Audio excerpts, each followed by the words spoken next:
Hi, Self-Love community. I am redoing episode 4 of Self-Love Live at 5 because it was glitchy. There was some words that didn't make it through. So I'm going to do it again. Hi to all the replay viewers. Let me know if you're watching the replay by hashtagging replay. And let me know your thoughts and perhaps have a pen and paper ready because you're going to want to take some notes because this is addressing a very, very important area in our lives and is about responsibility. Would you say that we usually take on a lot of responsibility? And wherever this came from, when we choose to reflect and ask ourselves questions to help us process, to gain clarity, we can know which responsibilities to let go of and which responsibilities to continue to keep. So here is my share about responsibility. And this is inspired from Self-Love Practice in the Park. I co-host it twice with Hallie, twice a month in Sacramento. So here we go. This is my journal response. And then I'm going to provide you, and it's already linked above or shared above, questions that you can ask to gain more clarity of which responsibilities to let go and which of them to keep. And there's more that I want to talk about that. So here we go.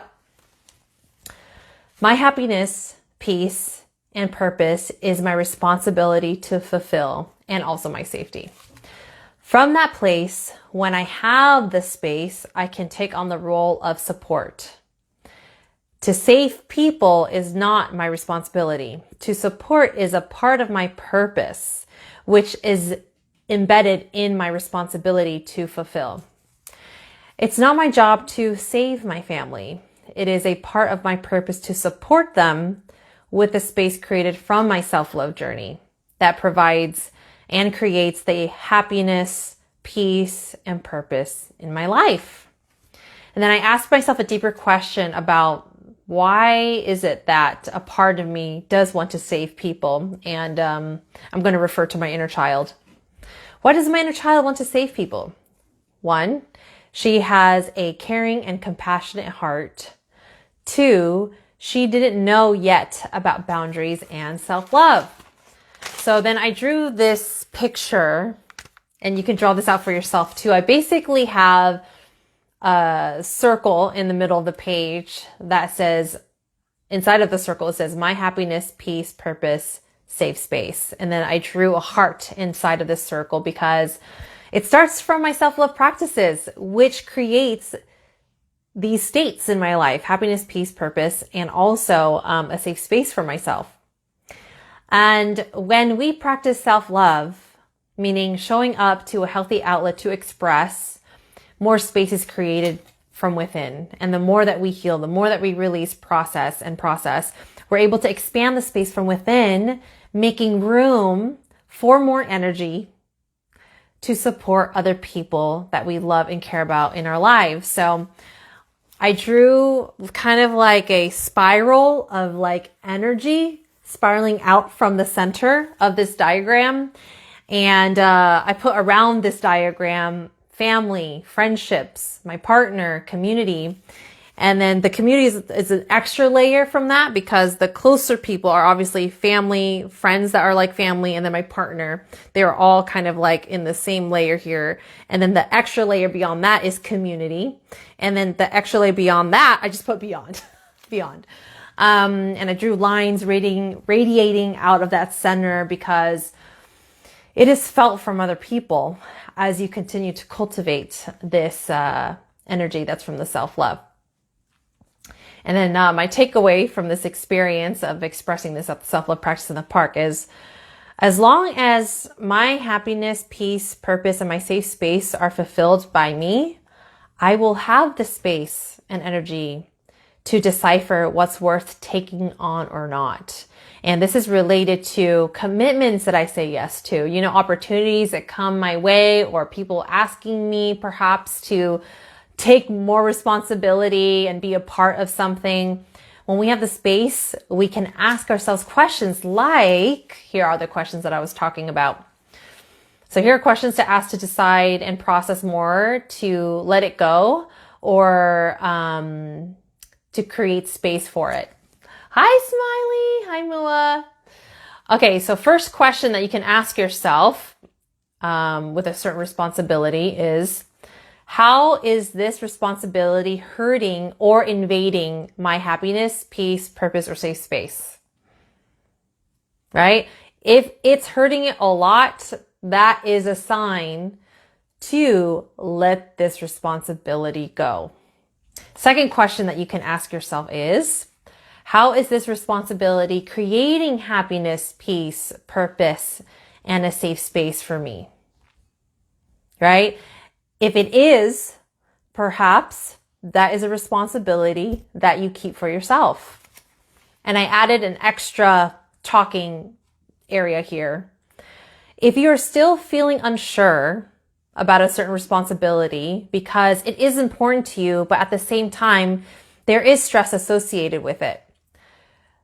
So chances are, if you're feeling that, it's because you currently do not have enough space or energy in your life for it right now. And that's okay. That's okay. I'm going to give you an example. Like, I love to be someone of support, right? Because I care. And that's how I can show people that I care, by offering support. However, let's just say, there's a period where I felt that it was stressful to be around my mom all the time. And I do want to be around I want to show her that I care. I want to have a relationship with her. And of course, this brings me peace, right? And I feel this is part of my purpose, to heal with family and be there with them. But there are times where it's too stressful because maybe too many triggers are there. So that means I currently don't have that much space to experience so much of her, like a lot of times. So then perhaps I need to be okay with that and make this decision. If she's important enough in my life, that I'm committed to continuously create space before I go spend time with her. Does that make sense? So there's times where I notice that I do not have the space for my mom, for an example. And there's times where I told myself, if I do want to connect with her and have a better relationship with her, then creating space for her is going to be a part of my priority. So yeah, you have two choices basically. If it's that important to you, you either decide to create space for it, or know that it'll eventually come circle back to your self-love and what you currently have going on that isn't stressful, that you do, that all the space that you have right now is for you and your healing and your self-love practices, for an example. Does that make sense? So that is my talk on that. And ultimately, I know you hear this all the time.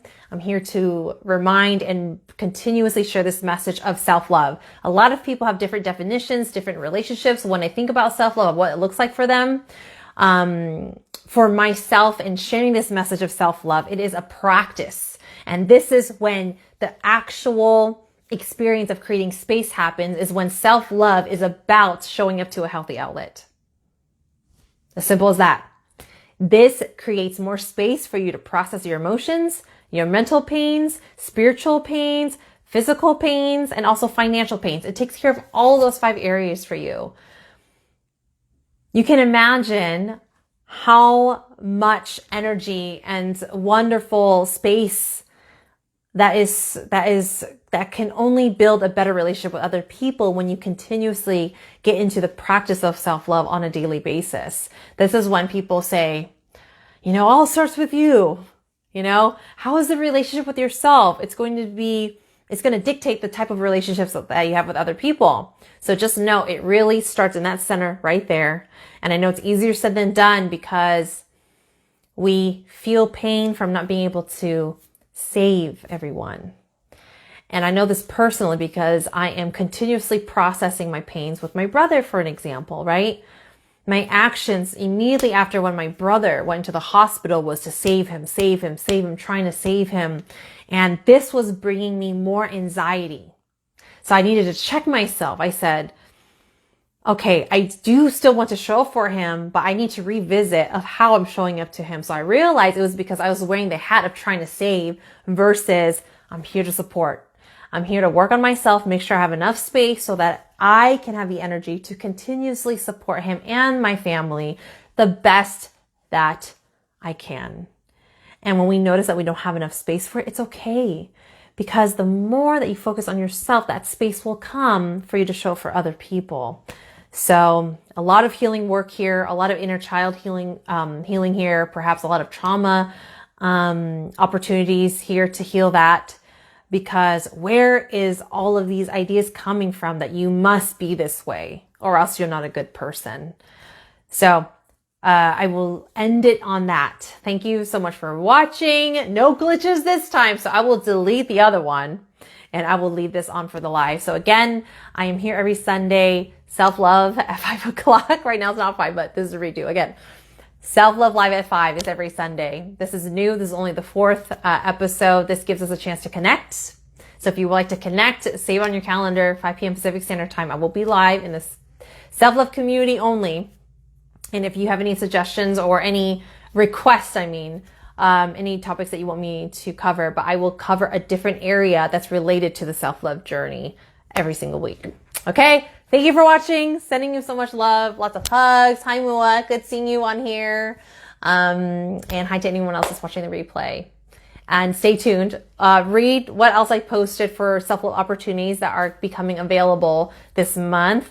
May, there's going to be a promo code for all the moms out there. So stay tuned. Okay. Good night, everyone.